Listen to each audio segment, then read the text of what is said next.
જેટીપીએલ Jamnagar news દ્વારા છેલ્લા 5 વીકથી, એટલે કે આ 5મો વીક છે, market trade with Nikhil Bhatt talk show નામનો એક શો શરૂ કર્યો છે. આજે 5મો એપિસોડ છે અને ખાસ કરીને એટલા માટે કે જામનગર નહીં પણ સમગ્ર ગુજરાત, ઇન્ડિયા, ભારતમાં આંતરરાષ્ટ્રીય લેવલે વાત કરીએ તો શેરબજારનું એક વર્ચસ્વ વધ્યું છે છેલ્લા ઘણા વર્ષોથી. અને ખાસ કરીને ઇન્ડિયાની વાત કરીએ, ભારતીય શેરબજારની વાત કરીએ તો એમાં પણ વર્ચસ્વ વધ્યું છે. એમાં પણ એક જાતનો સેન્સેક્સથી માંડી અને કેપિટલની વાત કરીએ તો કેપિટલ પણ ઊંચી ગઈ છે. એટલે લોકોમાં પણ એક જાગૃતિ આવી છે, લોકોને ઇન્વેસ્ટરો એમાં તરફ વળ્યા છે. અત્યારે જમીન મકાનની વાત કરીએ તો એને બદલે હવે લોકો શેર રોકાણ તરફ વળ્યા છે અને એને હિસાબે અમે લોકો પણ એક જાગૃત બન્યા છે. લોકોને એક સાચી માહિતી મળી જાય કે ભાઈ શેર કયો લેવો, કયો ન લેવો. ને એના માટે ખાસ કરીને આપણી સાથે દર અઠવાડિયે, દર શુક્રવારે અમે લોકો આ એપિસોડ શરૂ કરીએ છીએ અને રેકોર્ડિંગ કરીએ છીએ અને પછી શનિવારે અને રવિવારે એમ અમે લોકો બંને દિવસ અમારા જીટીપીએલ કેબલ નેટવર્કની અંદર બતાવીએ છીએ અને ખાસ કરીને ફેસબુકમાં પણ બતાવીએ છીએ. એમાં પણ અમે આ શો અપલોડ કરીએ છીએ અને ખાસ કરીને વાત કરીએ યુટ્યુબની તો એમાં પણ આ એપિસોડ તમને જોવા મળશે.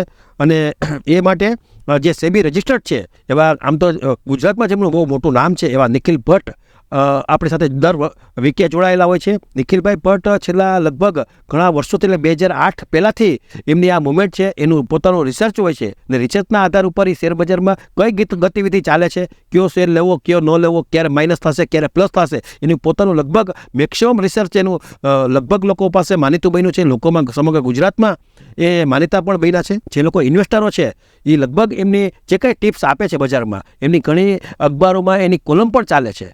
એટલે દરેક રીતે વાત કરીએ નિખિલભાઈ ભટ્ટની માર્ગદર્શન હિસાબે લોકો આગળ પણ વધ્યા છે, ઇન્વેસ્ટમેન્ટ પણ કર્યું છે, ઇન્વેસ્ટમેન્ટનું એને અનેક ગણું રિટર્ન પણ મળ્યું છે. અને આ જ રીતે ગયા વીકની વાત કરીએ તો ગયા વીકમાં સેન્સેક્સ અને નિફ્ટીની વાત કરીએ તો એનું પણ ઘણું માર્ગદર્શન આપ્યું હતું અને ઘણા આપણને કોલ પણ આપ્યા હતા કે ભાઈ આ વીકની અંદર સોમથી શનિની અંદર ક્યાં સ્ટોક માર્કેટમાં કયા શેર ચાલશે, કઈ કંપની ચાલશે, એનું આપણને માર્ગદર્શન આપ્યું હતું. તો આપણે સાહેબ નિખિલભાઈ ભટ્ટ જોડાયેલા છે. આપણે એમને પૂછ્યું કે સાહેબ ગયા વખત આપણે શરૂઆત એવી કરીએ કે ગયા વખતે તમે જે પ્રમાણે માર્ગદર્શન આપ્યું હતું કે ભાઈ એટલી વસ્તુમાં આ વીકની અંદર એટલી વસ્તુ અપગ્રેડ થશે, તો એમાં કઈ અપગ્રેડ થઈ છે ને કઈ આપણને ગયા વીકમાં આ વસ્તુ આપી હતી આપણે? જી જયેશભાઈ, સૌપ્રથમ તો જીટીપીએલના માધ્યમથી તમામ રોકાણકારો અને ટ્રેડરોને ખૂબ ખૂબ શુભેચ્છાઓ કે તેઓએ આ કાર્યક્રમને સ્વીકારી, આ કાર્યક્રમને નજરઅંદાજ કરી અને રોકાણ કર્યું. અમે લોકો છેલ્લા 4 વખતથી market trend with Nikhil Bhatt આ નામનો એક ટોક શો લઈને જ્યારે શેરબજારમાં આવ્યા છીએ ત્યારે જયેશભાઈ આપને તેમજ આપની ટીમને પણ રોકાણકારોએ, ટ્રેડરોએ સ્વીકાર્યા, ખૂબ અભિનંદન આપ્યા અને મારા માધ્યમથી જે કંઈ પણ સ્ટોક લેવાની ભલામણ હતી એની અંદર એ લોકોએ પ્રોફિટ બુક કર્યો. એ અનુસંધાને એ લોકોના અમને થેન્ક યુના ફોન આવેલા છે. મિત્રો, જ્યારે વાત કરીએ આપણે શેરબજારની તો હું વર્ષ 2008થી સક્રિય છું શેરબજાર સંદર્ભે. સેબી રજિસ્ટર્ડ છું અને મારા લગભગ અંદાજિત 180 ન્યૂઝપેપરની અંદર આર્ટિકલ આવે છે. સાથે આપણે આ ટોક શોના માધ્યમથી રોકાણકારોને સંપૂર્ણ સાચી માર્ગદર્શન આપવાનો પ્રયત્ન કરીએ છીએ. 4 જૂન એટલે કે ઇલેક્શનનું રિઝલ્ટ એ દિવસથી લઈ અને આજના દિવસ સુધીમાં, એટલે કે માત્ર અને માત્ર 2 જ મહિનાના ટૂંકા ગાળામાં, એટલે કે 2 જ મહિનાના ટૂંકા ગાળામાં સેન્સેક્સ અંદાજિત 10,000 પોઈન્ટની સપાટી વધ્યો અને સેન્સેક્સે 80,300 પોઈન્ટની સપાટીને સ્પર્શ કર્યો.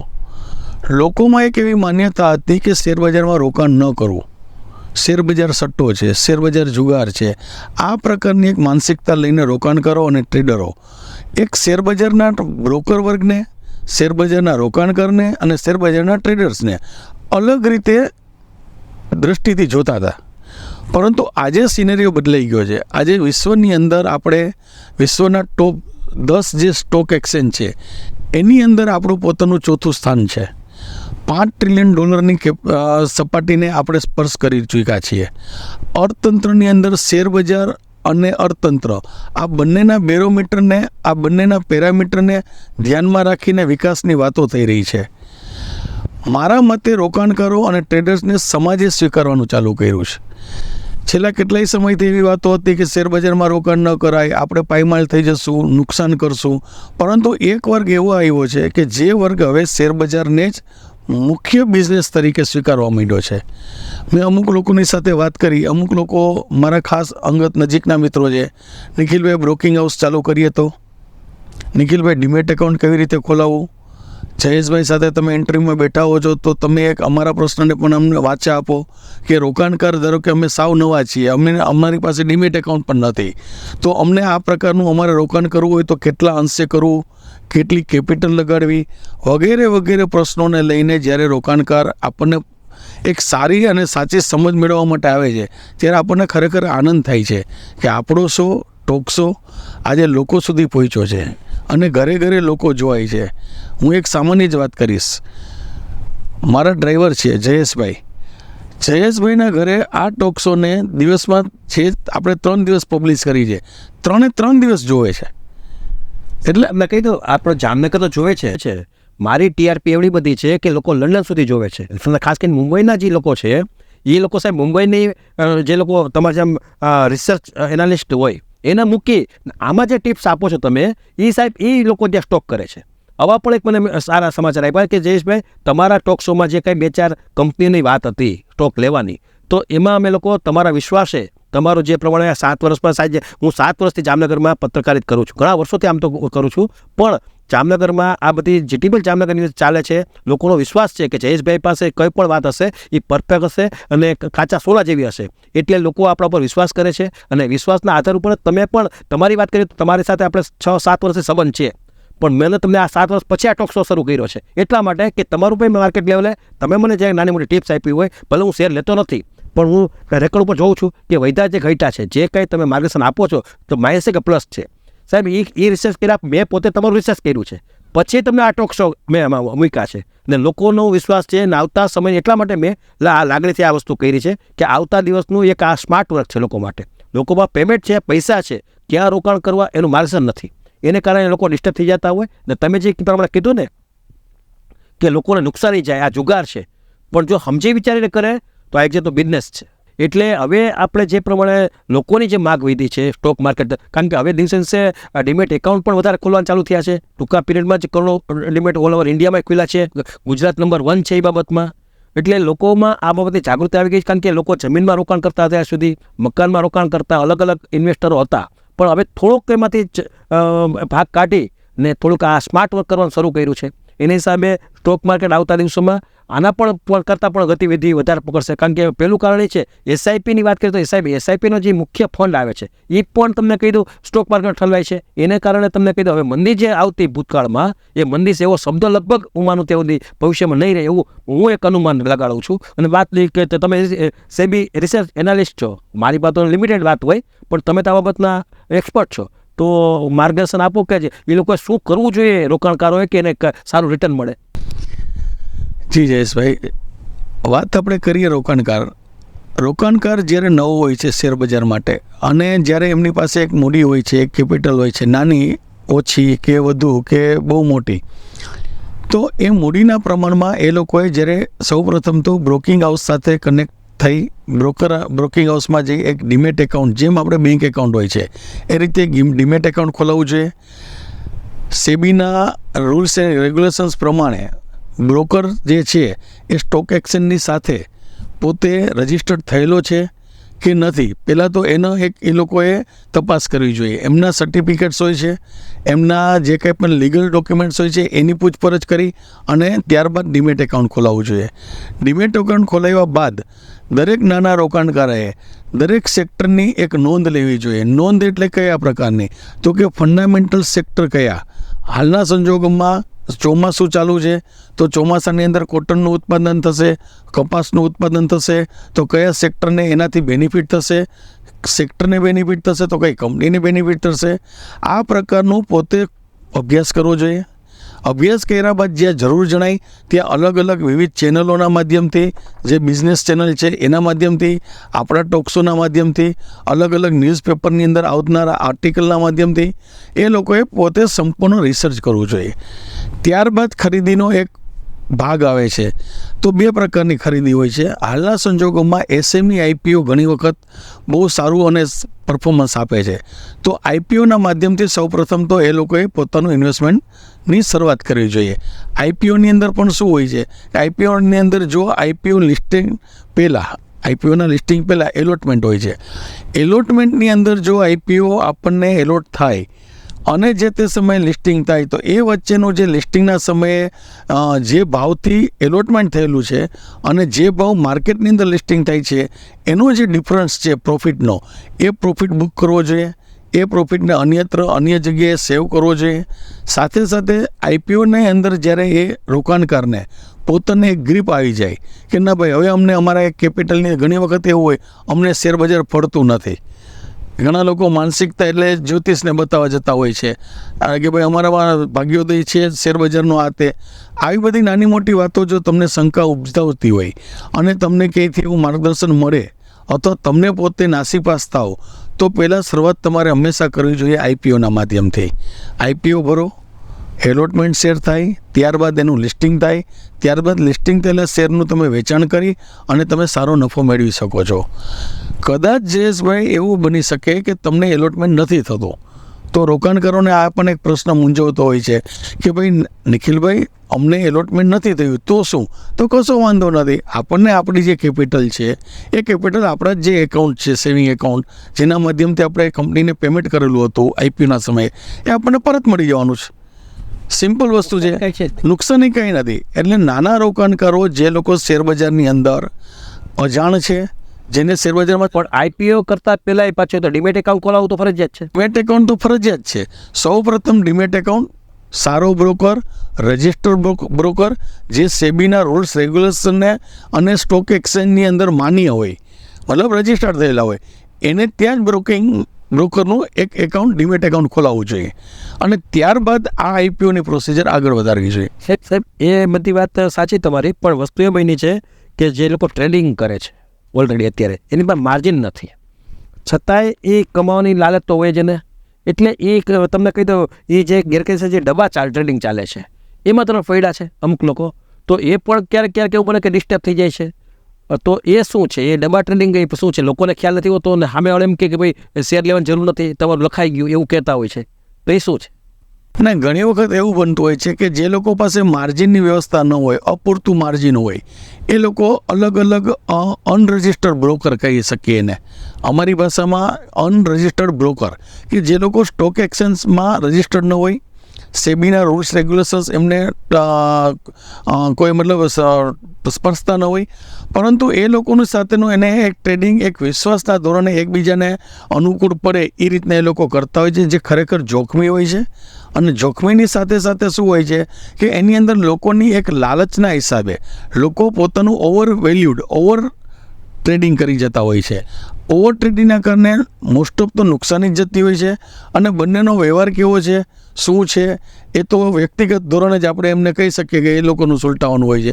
બાકી ખરેખર તો મારા સંદર્ભે સ્ટોક માર્કેટની અંદર સેબી રજિસ્ટર્ડ સાથે સ્ટોક એક્સચેન્જની અંદર રજિસ્ટર્ડ થયેલા બ્રોકર હોય એની સાથે જ કામ, જે માર્જિન હોય, ઓછું માર્જિન હોય, અપૂરતું માર્જિન હોય, એની સાથે રહીને કામ કરવું જોઈએ. સાહેબ પણ આ જે ડબ્બા ટ્રેડિંગના જે લોકો છે એમાં ઘણા લોકો સિનિયર છે, ઘણા લોકો આ બાબતમાં સામેવાળા વ્યક્તિને વિશ્વાસમાં લે કે ભાઈ એટલું બધું તમે ખાલી લખાવી દો, આટલું રોકાણ નથી કરવું, આટલું માર્જિન દેવાની જરૂર નથી, ને પછી એનીમાં ચેક તો લખાવી જ લેતા હોય ને પછી તમને ઉઘરાણી પણ કરતા હોય છે. હવે પણ એક વાત ગેરકાયદેસર છે, આ બધી વાત અનલીગલી છે. આમ શેર માર્કેટને સાથે કોઈ જાતનું એને સંલગ્ન નથી, પણ શેરના નામે તો આ બધું ચાલે છે. જોકે જયેશભાઈ વસ્તુ એવી છે કે હું છેલ્લા 2008થી સ્ટોક માર્કેટની સાથે સંકળાયેલો છું, પરંતુ તમે તો મીડિયાના માણસ છો એટલે વધારે તો મારી પાસે આટલું બધું નોલેજ ન હોય, પણ તમારા ધ્યાનમાં કદાચ આ વસ્તુ આવેલી હોય તો શક્ય છે આવું પણ કદાચ બનતું પણ હશે, કેમ કે મારા ધ્યાનમાં હજુ સુધી આવી કોઈ વાત નહીં મને ત્યાં સુધી, એટલે કે ખાનગી ચાલતું હોય, આ કોઈ જાહેરમાં ન ચાલતું હોય, પણ આવી બધી વસ્તુ માર્કેટમાં જ્યારે ખાસ કરીને અમુક ટાઈમે પોલીસે પણ ક્યારેક ડબ્બા ટ્રેડિંગ બાબતમાં રેડ પણ કરી છે, આવું પણ બને છે. પણ આ બધું ખાનગી એકબીજાના વ્યવહારથી એકબીજાના વિશ્વાસથી ચાલતું હોય છે, બધું ગેરકાયદેસર. પણ એમાં ખાસ કરીને જે વ્યક્તિ ત્યાં લખાવા જાય છે, શેર જ્યાં ટ્રેડિંગ રમવા જાય છે, એ જ વ્યક્તિ નુકસાની કરે છે, એ નક્કી છે. બની શકે છે. હું તો જનરલી જે રજિસ્ટર્ડ સેબી સાથે અને સ્ટોક એક્સચેન્જ સાથે રજિસ્ટર્ડ હોય એ બ્રોકર. સાહેબ આ જ રીતે રોકાણકારોની વાત કરીએ સાહેબ, તમને જામનગરની વાત કરીએ તો એક ટ્રેડિંગ બુલ્સ નામે એક તમને કોઈ કંપની હતી. આમ તો અત્યારે કંપની બંધ થઈ ગઈ છે, એના ઉપર તો પોલીસ ફરિયાદ પણ થઈ ગઈ છે, લાખો કરોડ રૂપિયાની કરીને કંપની વહી પણ ગઈ છે, ડિસ્ટર્બ પણ થઈ ગયા. જે લોકો રોકાણકારો હતા એની લાલચ એ હતી કે 2 થી વર્ષે દાડે 24% વ્યાજ અને દર મહિને 2% વ્યાજ. અને એ વ્યક્તિ તમને કોઈ નાનું મોટું અનલીગલી રોકાણ કરે. ખાસ કરીને નિયમ એવો છે સાહેબ કે આરબીઆઈના જ્યાં સુધી તમારું લાયસન્સ ન હોય ત્યાં સુધી તમે ફાઇનાન્સ કંપની ઊભી નથી કરી શકતા, લોકોના પૈસા તમે લઈ નથી શકતા વ્યક્તિગત રીતે. છતાં લોકો લોભ લાલચે, જે લોકો મરણ મૂડી છે, જીવન મરણ મૂડી છે, એ લોકો ત્યાં આવી બધી લાલચમાં, અથવા તો એ લોકો ટીવીમાં તો જાહેરાત હું લેતો નથી, પણ સામાન્ય રીતે વાત કરીએ તો પેપરમાં, અખબારોમાં જાહેરાત આપે છે. જાહેરાતથી લોકો પ્રભાવિત થાય છે અને જાહેરાતના પ્રભાવના હિસાબે 24% જેવું મોટું વ્યાજ આપીને, એવી લાલચ આપીને લોકો જ્યાં રોકાણ કરે છે. પછી લોકો એને કહેવાય ને કે એની જીવન મરણ મૂડી પણ ખલાસ થઈ જાય, એટલે કે એ ભાગી જ જાય છે, પાર્ટી કંપની જ બંધ થઈ જાય છે. આવું પણ જોયું છે મેં. ઘણા સંજોગોમાં આ પ્રકારના જામનગરમાં, જેમ આપણે વાત કરી, ક્રેડિટ બુલ્સ નામની કંપની આ પ્રકારનું એક રોકાણકારોના પૈસા ઉપર સારું ઊંચું રિટર્ન અપાવવાની એક વાત કરી, અને જે કંઈ પણ એમને યોગ્ય અયોગ્ય જે કંઈ પણ ટ્રેડિંગ અને માધ્યમથી રોકાણ કરો એમાં નફો લીધો કે નુકસાન કરી, એ જવાબદારીપૂર્વકનું કરેલું એક રોકાણ હતું. પરંતુ મારા મત મુજબ સેબી દ્વારા પણ એક PMS, પોર્ટફોલિયો મેનેજમેન્ટ સિસ્ટમ જે છે એ એક સેબી દ્વારા પણ એક એપ્રુવલ થયેલી વસ્તુ છે. પરંતુ એમાં PMSની અંદર તમે રજિસ્ટર્ડ થયેલા હોવા જોઈએ. સેબી માન્ય તમે રજિસ્ટર્ડ થયેલા PMS, ઓથોરાઇઝ PMS તમે અપડેટ કરી શકતા હોય, અને તમારી પાસે એના રૂલ્સ રેગ્યુલેશન્સ પ્રમાણે, એટલે કે જે કંઈ પણ સેબી દ્વારા નિયમો આપવામાં આવ્યા છે, તમારી પાસેની આ કેપિટલ વ્યવસ્થા હોવી જોઈએ, તમે રોકાણ કરો છો તે આ ટર્મ્સની અંદર કામ કરવું જોઈએ, લોકોના પૈસા તમે લીધા પછી તમે અમુક પર્સન્ટેજની કોઈ લાલચ કે આપવાની બદલે તમે જે કંઈ પણ પ્રકારનું રિટર્ન આપો છો, એનો એક કરાર હોય છે. જે કરારને ફોલોઅપ કરી ને અમુક લોકો PMS સિસ્ટમ ચલાવતા હોય છે. પરંતુ જ્યાં સુધી 2%, 5%, 7%, 10%ની જે વાતો છે એ RBI સિવાય, એટલે કે RBI પણ બેન્કોને એની લાઇસન્સ આપવામાં આવ્યું છે કે જે અમુક ટકા 7% FDનું રિટર્ન હોય, એવી રીતે રિકરિંગ ડિપોઝિટનું રિટર્ન હોય, એ RBI દ્વારા પણ બેન્કોને આપવામાં આવેલું છે. એવી રીતે સેબી દ્વારા જે લોકો PMSમાં રજિસ્ટર્ડ થયેલા છે એવા બ્રોકરોને આ લાઇસન્સ આપવામાં આવેલું છે. એટલે સૌપ્રથમ તો શેરબજાર સંદર્ભે જો ટકાવારીની વાત આવે તો PMS અપડેટ કરનાર જે સેબી રજિસ્ટર્ડ બ્રોકર હોય એની સાથે કામ કરવું જોઈએ. પ્રમાણે આ વખતે જોયું તમે, ગયા વીકમાં 80,000થી વધારે સેન્સેક્સ ગયો અને 24,000થી ઉપર નિફ્ટી ગયો. હવેની વાત કરીએ તો લગભગ નિફ્ટી છે 25,000 આંબી જશે આ વીકમાં. એવું શું કહેવું છે? મેં ગયા વખતે પણ આ જ વાત કરેલી હતી. આગામી દિવસોમાં પ્રી બજેટ રેલી અને પોસ્ટ બજેટ રેલી, આ બે શબ્દ એવા છે કે આગામી બજેટને અનુલક્ષીને આગામી દિવસોમાં બજારની મૂવમેન્ટ જોવાશે. તેજી પણ હોઈ શકે છે અને એકાદું કરેક્શન પણ હોઈ શકે છે. હું મંદી નથી કહેતો, હું કરેક્શન બોલું છું. કરેક્શનનો મતલબ એવો હોય છે કે 200, 500, 600 પોઈન્ટની એક ઘટાડો આવે, ત્યારબાદ બજારની અંદર વોલ્યુમ ઓછું થાય, એટલે કે સાવધાનીનો અને સાવચેતીનો સૂર જોવા મળે, અને ત્યારબાદ બજારની અંદર પાછી એક નવી ખરીદીનો માહોલ જોવા મળે. છેલ્લા મે મહિનાની અંદર FIIએ ખૂબ માલ વેચ્યો, પરંતુ FIIના માલની સામે પ્રોટેક્શન તરીકે, એટલે બજારના સપોર્ટ તરીકે સ્થાનિક મ્યુચ્યુઅલ ફંડોએ સપોર્ટ કર્યો અને બજારને પકડી રાખ્યો, બજારના ટેકનિકલ લેવલ્સને એક સપોર્ટ આપ્યો. હવે એક પિક્ચર ઊંધું થયું છે કે FII પોતે ખરીદીમાં આવી છે, જ્યારે સ્થાનિક સંસ્થાઓએ પોતે થોભો અને રાહ જોવાની નીતિ અપનાવી લીધી છે. તો આ બધાને ધ્યાનમાં રાખીને આવનારા દિવસોમાં સ્ટોક સ્પેસિફિક ટ્રેડિંગ અને રોકાણ કરવું જોઈએ. સાહેબ, ગયા વખતે તમે ઘણા કોલ આપ્યા હતા, ખાસ કરીને SBI બેંક, તમારી માનીતી તમે જેમ કહો છો એમ, SBI life, Infosys, Godrej consumer અને રિલાયન્સ, આ બધી જે વસ્તુ કીધી હતી એ લગભગ વસ્તુ મેં જોયું છે કે તેજીમાં છે. અને તમે જે પ્રમાણે બોલ્યા હતા એ પ્રમાણે આખી રાત બની છે, બહુ ડિફરન્સ જોવા નથી મળ્યો. એટલે કે પ્લસમાં જ બધા લોકો છે. એટલે જેટલા લોકોએ આ શેર લીધા છે, સ્ટોક લીધો છે, એ બધા લોકોને ફાયદો થયો છે. ક્યાંય આપણે પાછા નથી પડ્યા. પ્લસ પોઈન્ટ એ છે, આપણે પાછા પડશું પણ નહીં. વાહ વાહ. એક માતાજીની બ્લેસિંગ છે હું હંમેશને માટે કહું છું કે આ મારું કોઈ વસ્તુ નથી. હું ખાલી માત્ર પુરુષાર્થ અને મહેનત કરું છું.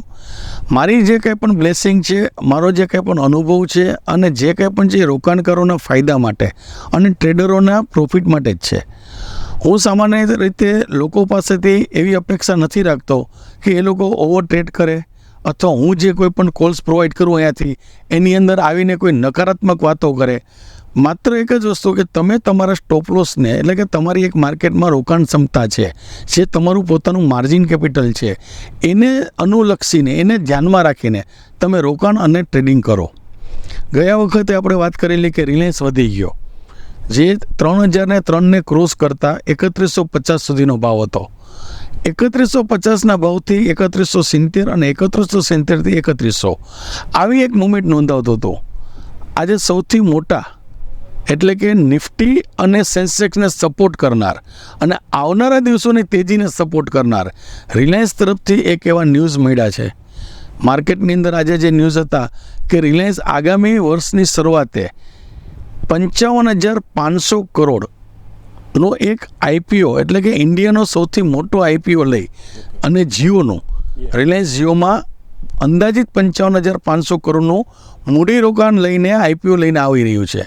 તો બટ ઓબ્વિયસલી એ લોકો પણ બહુ મોટા ઇન્ડસ્ટ્રીયલિસ્ટ છે. દુનિયાના 1થી 10ના ઇન્ડસ્ટ્રીયલિસ્ટમાં એમનું નામ આવે છે. તો એ લોકોએ પણ આ બજારની તેજીને એક્સેપ્ટ કરી હશે, હું એવું માનું છું. કારણ કે જો બજારમાં વિકાસ ન હોય, અર્થતંત્ર મજબૂત ન હોય, તો આ પ્રકારનો આઈપીઓ લેવાની કોઈ ઇન્ડસ્ટ્રીઝ કે કોઈ પણ ઉદ્યોગપતિ હિંમત ન કરે.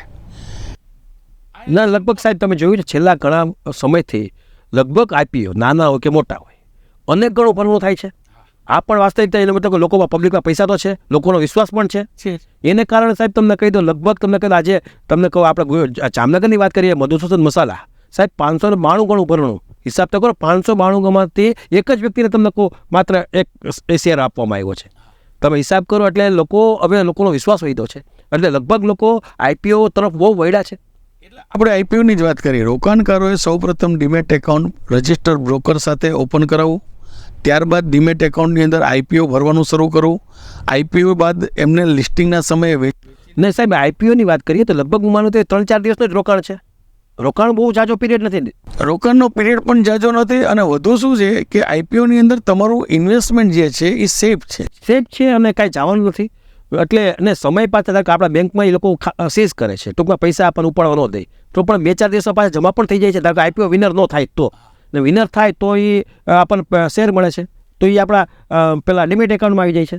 આઈપીઓનું એલોટમેન્ટ ન થાય તો તમે જે રોકેલું હોય ફંડ તમને તમારા ડીમેટ એકાઉન્ટ થ્રુ તમને પાછું તમારા સેવિંગ્સ એકાઉન્ટ કે જે કરંટ એકાઉન્ટ હોય એની અંદર તમને પરત મળી જતું હોય છે. સાહેબ, આજે ઘણી તમે માહિતી આપી છે અને ખાસ કરીને જે લોકો આ બાબતમાં હાવ અજાણતા છે, જાણીતા છે એને તો બધી ખબર જ છે. અમુક વસ્તુથી એ લોકોને આ બાબતની વધારે અપગ્રેડ થશે, પણ જે લોકો અજાણતા છે શેરબજારનો એને નથી ફાવતો, પણ એ આવતા દિવસોમાં આ બાબતમાં આગળ વધશે, વિચારશે અને જે કંઈ નાની મોટી મૂડી છે એ મૂડીનું એને વળતર. કારણ કે આજે તમને કહું સાહેબ, મુશ્કેલી છે કે લોકો પાસે લાખો રૂપિયા છે, પણ વાત એટલી છે કે આજે ધારો કે વાત આવી બેંકની, તો એની જે ઇન્ટરેસ્ટ દેવાની વાત છે એની મર્યાદા છે. તો એના હિસાબે લોકો આમાં તો વળ્યા છે. વાત આવી પ્રોપર્ટીની, તો પ્રોપર્ટીમાં અત્યારે તમને કહું થોડીક નાની મોટી વાત બને છે કે જેનું પોતાનું ઘરનું મકાન છે, પણ બીજું ઘરનું મકાનની વાત આવે તો એ ઇન્વેસ્ટ કરતાં અચકાય છે. એટલે હવે તમને કહું આવતા દિવસોમાં, કારણ કે અમેરિકામાં તમને કહી દઉં જ્યાં સુધી મારી જાણતા છે ત્યાંનું જે કેપિટલ છે ઊંચું થયું, કારણ કે 100% પબ્લિક ત્યાંની એક્ટિવ છે સ્ટોક માર્કેટમાં સ્ટોક લેવા માટે. લગભગ લોકો ત્યાં મેં જોયું નવું જનરેશન છે એ પણ લોકો આ બાબતમાં આગળ વધે છે કે ભાઈ બીજે ક્યાંય રોકાણ કરવું એના કરતાં આપણે આની અંદર રોકાણ કરવું. આમાં કાંઈ નુકસાનીની કોઈ વાત લગભગ નથી આવતી. એટલા માટે લોકો વળ્યા છે. અને ભારતીય નાગરિકોને આ તો પ્લસ પોઈન્ટ એ છે કે આવતા દિવસોમાં સાહેબ 144 કરોડની વસ્તી છે આપણા મોટે દેશની છે. એટલે આ સ્ટોક માર્કેટ આવતા દિવસોમાં ક્યાં પહોંચશે એ નક્કી નથી. શું કહેશો આપ?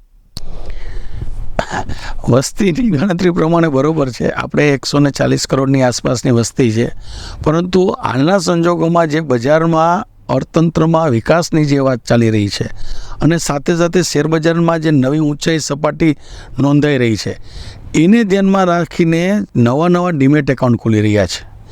અંદાજિત 30 થી 35 લાખ ડીમેટ એકાઉન્ટ દર મહિને ખુલી રહ્યા છે. દર મહિને એ ડીમેટ એકાઉન્ટ, એટલે પહેલાં એવું હતું કે એક ઘરની અંદર 6 વ્યક્તિ રહેતા હોય, તો 6 વ્યક્તિની અંદરમાંથી 1 કે 2 વ્યક્તિ જે મુખ્ય હોય, જે નોકરી કરતા હોય, જે બિઝનેસ કરતા હોય, એના ડીમેટ એકાઉન્ટ હતા. પરંતુ હવે તો એમના વાઈફનો, એમના સન, એમની ડોટર અને એમના પેરેન્ટ્સ બધા, એટલે કે 6 લોકોના ડીમેટ એકાઉન્ટ હોય છે.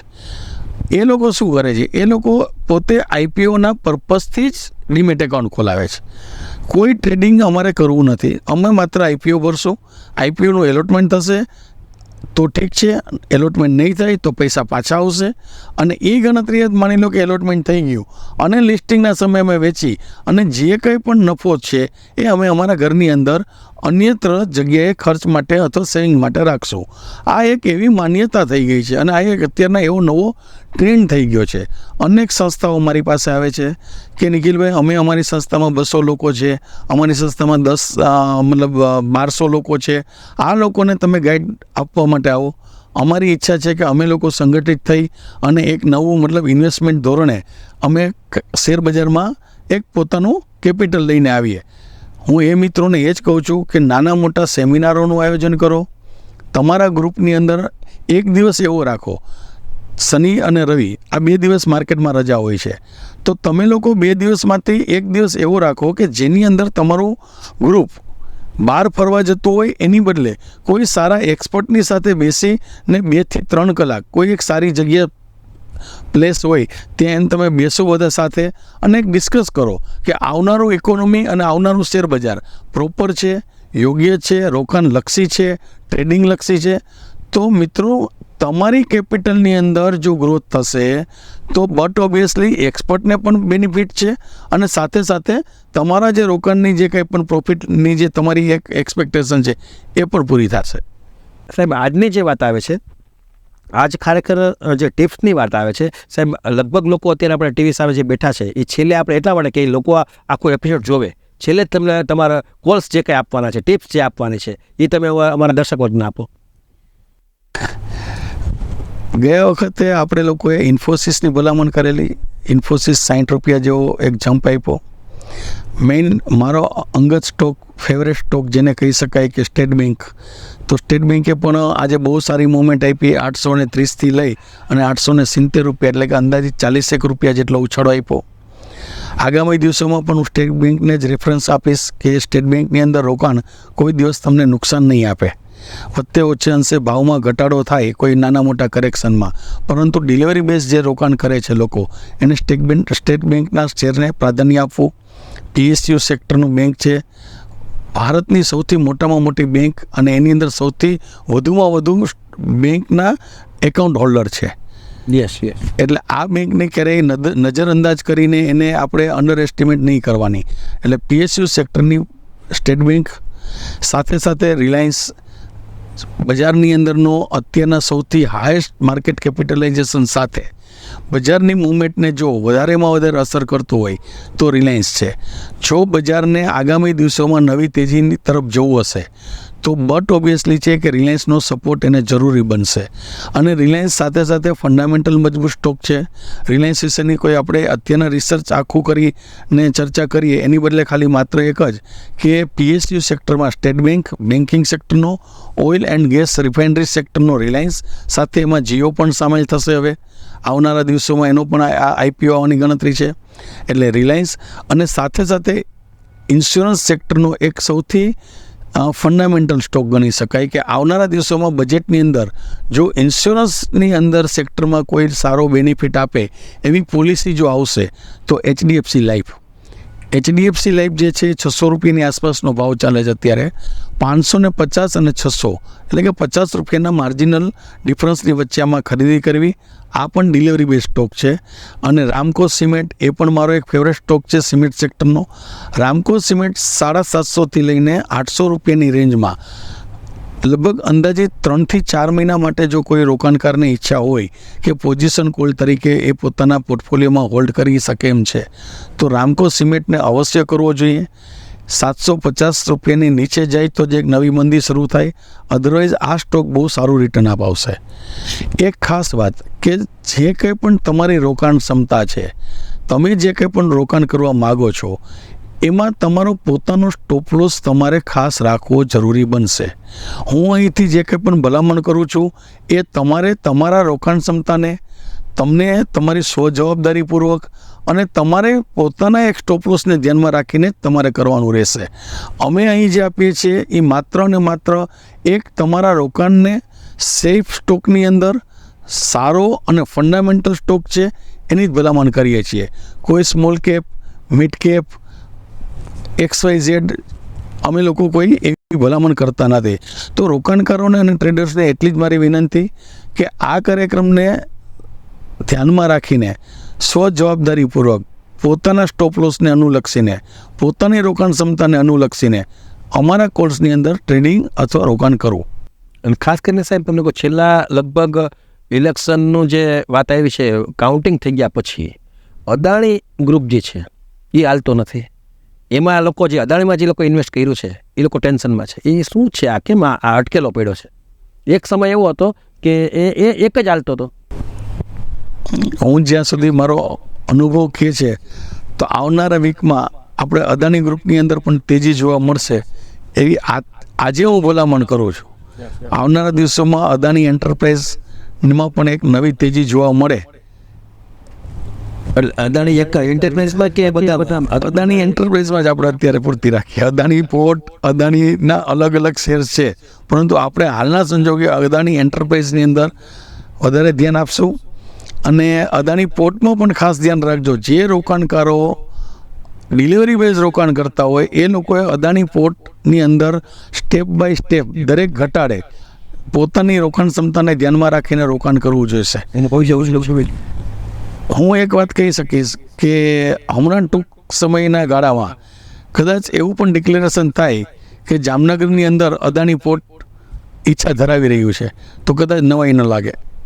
એને ધ્યાનમાં રાખીને કે નવી એક વ્યવસ્થા ઊભી થાય છે, નવો એક બિઝનેસ થાય, નફો વધશે. વ્યવસ્થા ઊભી થવા જઈ રહી છે, પરંતુ આ જ્યારે ઓફિશિયલ ડિક્લેરેશન થશે એવી આપણે આશા રાખીએ.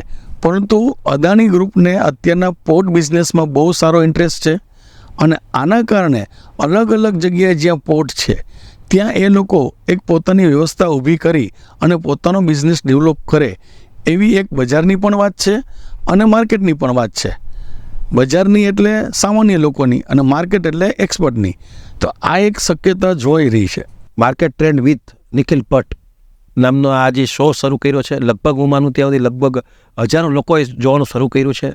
અને મને એટલા જ ફોન આવે છે અને એને લગભગ લોકોએ આવકાર્યું પણ છે, કારણ કે જે લોકો આ બાબતમાં થોડાક રસ નહોતા રાખતા અથવા તો એ બાબતો ઓછું નોલેજ હતું. પણ આમાં તો ફ્રી છે. અમારું કોઈ તમે લોકો આ બાબતનો ટોક શોનો કોઈ ચાર્જે નથી લેતા, માર્ગદર્શન ફ્રી આપીએ છીએ. અને ખાસ કરીને આપણી પાસે નિખિલભાઈ ભટ્ટ જે છે એ જેન્યુન છે અને સેબી રજિસ્ટર્ડ છે, એટલે કે રાષ્ટ્રીય જે આપણી સંસ્થા છે શેર સ્ટોક માર્કેટને કવર કરે છે એનું જે સૂચન હોય છે એના એ રજિસ્ટર્ડ છે, એટલે રિસર્ચ એનાલિસ્ટ છે, એનો પોતાનો અભ્યાસ છે. એક જ મુદ્દાનો કાર્યક્રમ એની પાસે હોય છે, એટલે આપણને ફ્રીની અંદર આ બધી માર્ગદર્શન મળે છે. તો આ બાબતમાં જ્યાં જ્યાં જરૂર પડે ત્યાં આ નોલેજનો પૂરેપૂરો તમને લોકો ઉપયોગી બનશે એ નક્કી છે.